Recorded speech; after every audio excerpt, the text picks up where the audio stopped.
Told you to be right back. So the other day, one of the questions that we got asked and we were talking about was sort of like big principles of movement lesson. Another question then that we've got is essentially weight transferring, and we talk a lot about weight transfer and the importance of weight transfer within movement lesson and the links to neural mapping, the important role it plays in a child's development. But what is weight transfer? What are we talking about, Michelle? So, with weight transfer, your child cannot develop without it. Okay, what is weight transfer?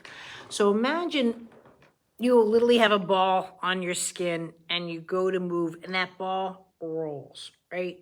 Now, you don't want the ball to fall, right? Well, I talk about the fall. You don't want the ball to be stuck. That's where I talk about the heavy head, let's say. You don't want the ball not to move. That's where the hips or the arms are out like that, where I say this is a big warning sign. When you're needing any kind of movement, and from the absolute horizon to rolling over to standing up to go in and out of standing, you need to be able to transition your weight. I need to be able to transition my weight that I'm not going into a fall, right? I'm a senior citizen now. And again, and so to have my weight transfer, you'll start to see, you know what I mean? Like people do this. There's no weight transfer. I have to use so much effort to get up on my feet, right? And this is why elders go home early. They have to be in bed early. They're so exhausted because that weight transfer and that affected that balance. Balance is another way of looking at weight transfer, is just starting to fail in their system. And that's not the way it should be. So when you're working with someone, you're looking for weight transfer. Weight transfer is really cellular. A lot of people feel that there's like a core or center of gravity. Well, Scott right here is just copped out on a chair, right? And he's not thinking of that. But even in this now, I can get weight transfer from him just as easy in the chair, let's say. Now me, again, I was gonna say, I don't have to look at him, but I'm looking at him on my phone. But, is he doing more the top, where his head's shaking? Do I have a visual issue with the weight transfer? Again, cross your eyes, right? And so, yeah, see the fall, right there. And yeah, but this is where I'm behind someone. I'm like, oh, we got vision problems. And people are like, you're not even working with vision. Yeah, we are, right? Because that child that's got cross eyes that can't understand when I say that they have a squint or a lazy eye, and that's why they're not going into walking. You can see it right here. Here's a sports coach that can't cross his eyes and not fall. And it's just pure physics. It's just the way it works. So I might have to stabilize vision first. I might have to work on his weight transfer. But at the same time, what an adult can do, right, is that I should be able to move this chair, let's say, and he still has weight transfer. So if the chair were to move, like if he was on a boat or something, he still can organize his weight. That's where we get into balance and counterbalance.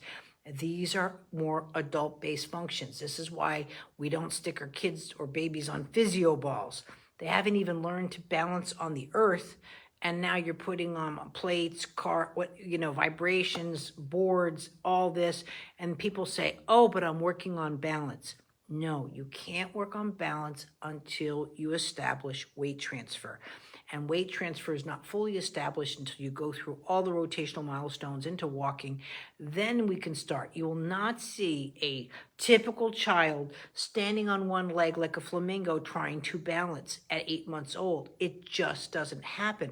These kind of core principles are really necessary to understand within development, and I think they're getting overlooked, taking adult-based processes on that.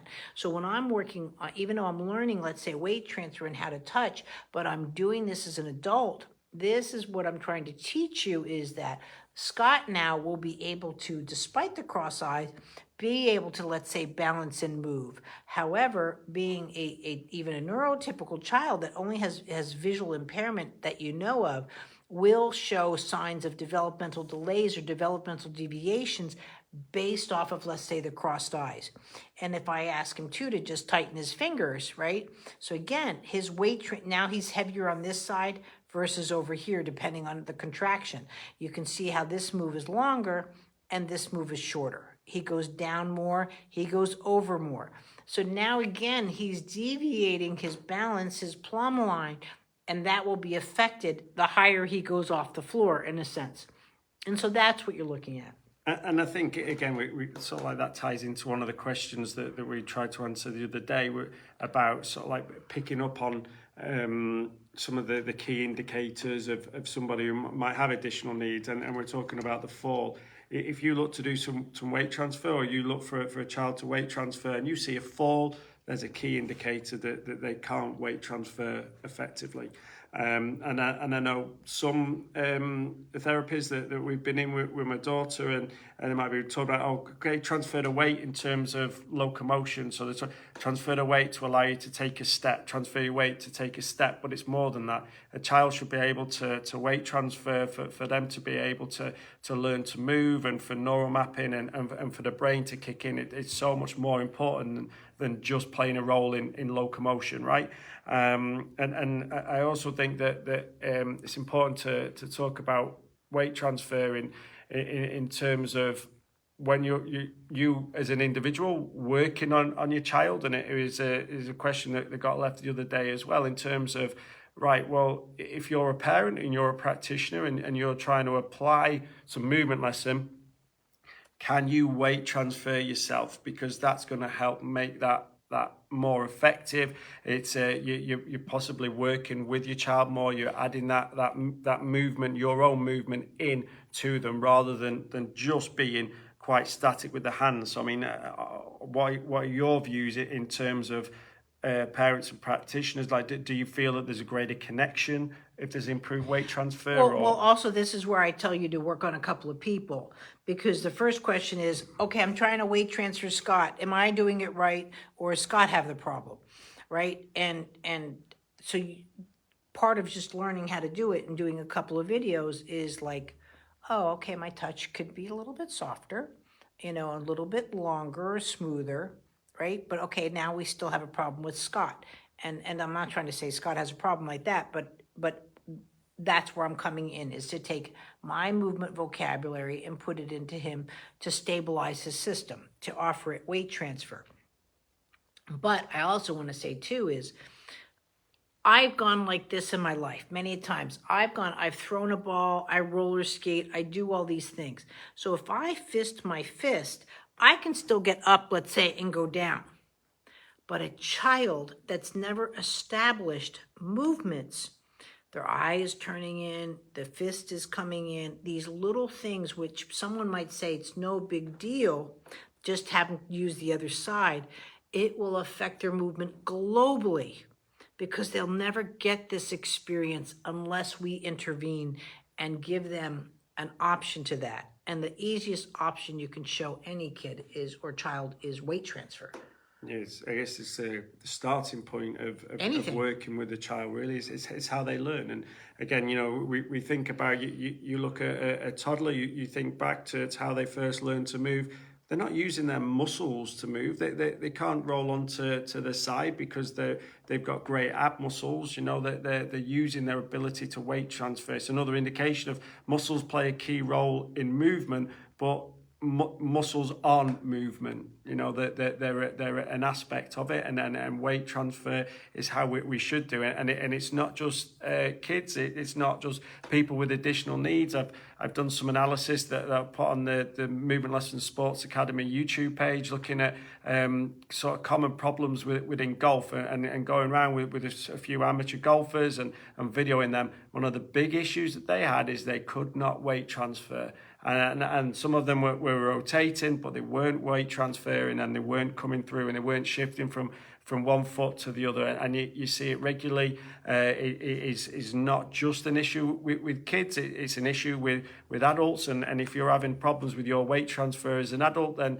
that's going to lead to other compensation, because you're going to have to work even harder for you to move. And you're compensating then because your inability to effectively a weight transfer. That could be from an injury, right? It could be from the job and being in a set position too long. But it also could be for things you didn't even realize. Like I had bars on my feet. I don't remember my life when I was 6 weeks old when I got bars on my feet. I don't remember being delivered naturally at 10 pounds, 6 ounces and 22 inches long and be 2 weeks overdue. I mean, these affected my life. I have hips and a structure of a pelvis that's different than yours. You're a man, I'm a woman. There's so many things that can come into where their weight transfer is. The fact that women wear bras, their weight transfers are going to be different. And I'm not saying that's a deal breaker. For some it might be, but that's a deal breaker. But we have to realize is we have to be open to the conversation. Are we looking for better movement? Or are we looking just to climb Mount Everest? And sometimes all of us, again, if you're saying, oh, I slept on my shoulder wrong, you should never be able to sleep wrong. Because if your body knows how to move, any position's okay. Look at a baby. A baby doesn't wake up like, Mom, like the way you had me yesterday, they can sleep this way. They can sleep this way. It's up to us to organize them. And that's why I've been putting up a lot of these devices, guys. You have to realize you can't cocoon your babies, right? It's not development. They need to be able, because again, that weight transfer actually happens in sleep. This is why I don't like memory foam beds, because you're like an egg carton and you wake up like this and your face has been smushed, right? But you need to be able to roll and toss. If you can't, that's when you come for a lesson. But sleep should be the most natural thing that happens, and it's so overlooked for the movement, right? Mm-hmm. I think I'm going to go home this weekend and just learn to move like a woman by wearing a bra and see how that impacts my Oh my my gosh, weight there's transfer. videos on that on YouTube on that, and they're just That is not going on next week's lives. I promise you that. No, there's again, because all right, but I'm different than most women too going there. And yeah, there's actually videos that guys have to go around like that. And at the end of the day, they're just like, what the heck? Yeah. So what we take for granted shouldn't be passed on to our children. So, and learning how to move are synonymous. Am I saying that word right? Mm-hmm. And that's what we're trying to teach through the beginner's touch. I'm finishing up the book right now, and that's the aspect that we're trying to teach you. But I'm sure that you're seeing from lots of videos that are coming through right here. Look at weight transfer right now, what you learned. Now go through the last couple of posts that people have posted about their babies, what's wrong, and you're going to see it. And then keep going through the posts. The common denominator with all these babies, why they're having difficulties, is the weight transfer is your first, and that's why you need to learn it. And again, for yourselves, that I think that's something that quite easily we've had conversations about different videos and exercise activities that we can produce for adults. That's something that I think everybody can just sit at home and work on as you're sat watching TV, as you stood up. Think about it, concentrate on your weight transfer and make sure that you can do it effectively. When you're in a session working on an individual, and like Michelle says, practice on different people, but work and be conscious of your weight transfer, because you're adding something. You're thinking about putting your movement into that person, and it's going to make that session more effective. We're working with a girl right now, and she's 12? And she has autism. And last night she kissed her mom for the first time in the neck. And people assume that it, like, we suddenly developed a pucker. But to be able to and we see this with a lot of our kids because they're special needs for whatever reason, and you say they don't hug, they don't snuggle. This kind of thing to go into somebody is not easy for our kids. And so we don't get the hugs, we don't get the responses. Like Graham kind of leans into me kind of thing. He knows how to do it and all, but now he's like 20, like he doesn't want to do it with his mom as far as like hug me and so forth, and I bug him.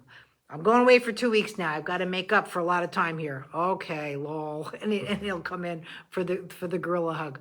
But these kind of, to be able to just go like, oh, mom, and what you see from just a 2-year-old playing with the parent, our kids don't have. It's because they don't have the fine motor skills, but that weight transfer going into you, and then you move, and it throws me off. I fall down. So I just sort of stay away.